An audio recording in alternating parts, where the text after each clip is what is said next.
Hi అండి, నమస్తే. Welcome back to world of Bharathi. ఈరోజు రెసిపీ వచ్చి బెండకాయతోటి ఫ్రై చేసి చూపిస్తాను. చూడండి, రండి రెసిపీలోకి వెళ్ళిపోదాం. రెసిపీ స్టార్ట్ చేద్దాం, వీడియోలోకి వెళ్ళిపోదాం. ఒక అర కేజీ బెండకాయలు తీసుకుని ఇలాగ ఈ లావులోని కట్ చేసుకుని ఇవి క్లాత్ మీద వేసుకుంటే ఇలా పొడి పొడిగా అవుతాయి ముక్కలు. తర్వాత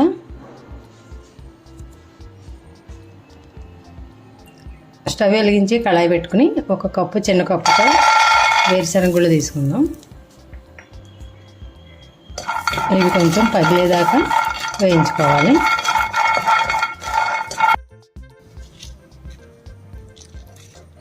ఇప్పుడు ఒక 4 ఎండుమిర్చి, ఒక 4 చెంచాలు నువ్వుపప్పు ఇవి కూడా వేసి వేయించాలి.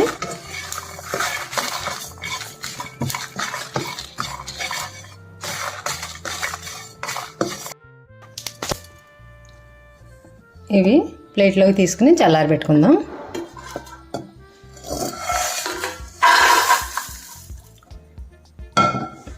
ఇవి చల్లారాక మిక్సీ పట్టుకోవాలి. ఇవి బాగా పౌడర్లా కాకుండా కచ్చబచ్చగా పౌడర్ చేసుకోవాలి. చల్లారాక పట్టి చూపిస్తాను. స్టవ్ వెలిగించి కళాయి పెట్టుకుని ఆయిల్ వేసుకుందాం. ఒక 3-4 స్పూన్లు ఆయిల్ వేసుకుంటే సరిపోద్ది. తర్వాత ముందు ఆవాలు వేసుకుందాం.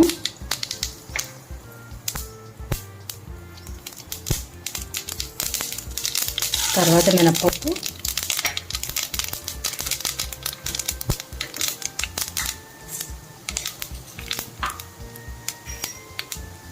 ఒక స్పూన్ శనగపప్పు,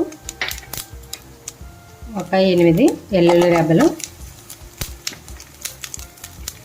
తర్వాత జీలకర్ర,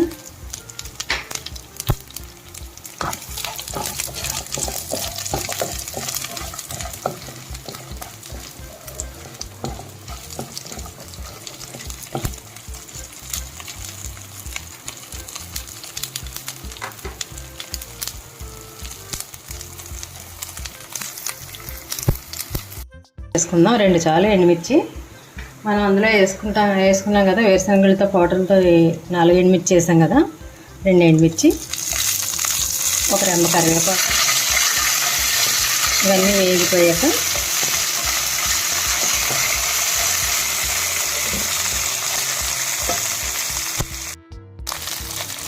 ఒక కట్ చేసిన ఉల్లిపాయని సన్నగా కట్ చేసి వేసుకోవాలి. ఒక 2 పచ్చిమిర్చి,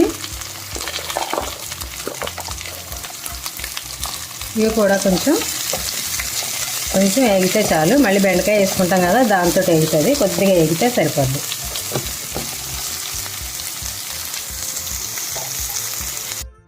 ఇప్పుడు బెండకాయలు అన్నీ వేసుకుందాం. ఈ ముక్కలు ఇలా పొడి పొడిలు ఆడాలంటే ముక్కల్ని మనం క్లాత్ మీద ఆరబెట్టుకుంటే పొడి పొడిగా ఉంటాయి. తర్వాత ఒక స్పూను, చిన్న స్పూన్ తోటి పసుపు,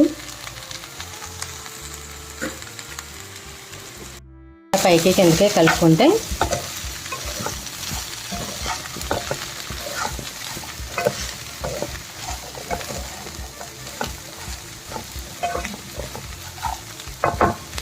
ఇప్పుడు ఒక క్షణం మూత పెట్టుకుందాం. ఇప్పుడు 1 నిమిషం మూత పెట్టి ఉంచుదాం.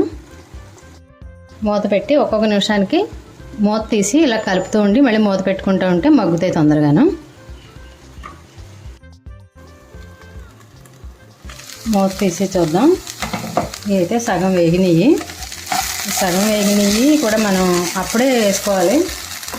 సాల్ట్ ఫస్టే వేయకూడదు. సాల్ట్ని ఈ సగం వేగాక వేసుకుంటేనే జిగురు లేకుండా ఉంటుంది. లేకపోతే ఫస్ట్ వేసేస్తే జిగురు వచ్చేస్తాయి. బెండకాయ బాగా వేగాక వేయాలి.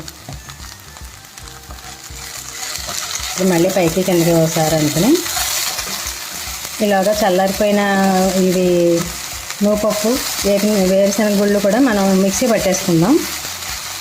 ఇది మళ్ళీ 1 నిమిషం మూత పెట్టి ఉంచడం.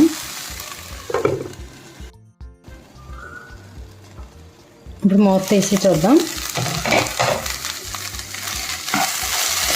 అయితే బాగా మగ్గిపోయింది. ఇప్పుడే వేసేద్దాం. ఇది పౌడర్ చేసుకున్నాం కదా, మిక్సీ పట్టుకోవాలి. ఇలాగా బరకగా మిక్సీ పట్టుకుని ఈ పౌడర్ అంతా ఇందులో వేసేద్దాం.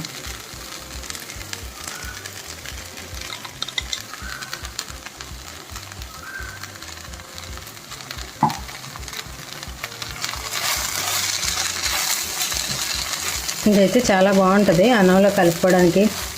టేస్ట్ అయితే చాలా బాగుంటుంది, కమ్మగా ఉంటుంది కూర.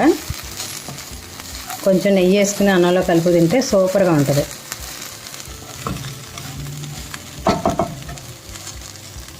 ఇది వేసాక ఇక స్టవ్ ఆఫ్ చేసి పైకి కిందకి మొత్తం అంతా కలిసేలాగా అనేక స్టవ్ ఆఫ్ చేసుకోవాలి, లేకపోతే మాడిపోయి అడుగట్టేస్తుంది. నువ్వుపప్పు వేసాం కదా, స్టవ్ ఆఫ్ చేసేయడం. ఇప్పుడు బౌల్లోకి ప్లేట్లోకి తీసుకుందాం. ఇది అన్నంలోకి చపాతీలో తింటారు, చపాతీలో కూడా బాగుంటుంది. మన సైడ్ అంటే తినరు, కానీ అటు సైడ్ హిందీ వాళ్ళు అయితే తింటారు. అంతే.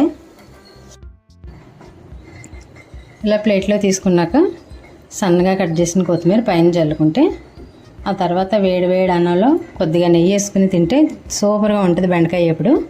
ఇలా ట్రై చేయండి. ఎలా వచ్చిందో కామెంట్లో చెప్పండి. పిల్లలకి లంచ్ బాక్స్లో కూడా ఇలా పెడితే ఇష్టంగా తింటారు, కమ్మగా ఉండడం వల్ల. కారం అది వేయలేదు కదా మనం, ఆ ఉన్న కారమే సరిపోద్ది, ఇంకా కారం వేయొద్దు. అంతేనండి. మా వీడియో నచ్చితే ఒక లైక్ వేసుకోండి, షేర్ చేయండి, సబ్స్క్రైబ్ చేయండి. ఇంతవరకు సబ్స్క్రైబ్ చేయని వాళ్ళు సబ్స్క్రైబ్ చేయండి. చూసారు కదా బెండకాయ ఫ్రై అయితే ఎలా వచ్చింది. మీరు కూడా ట్రై చేయండి. ఈ టేస్ట్ తోటి చాలా బాగుంటుంది. అన్నంలోకి చపాతీలో కూడా బాగుంటుంది.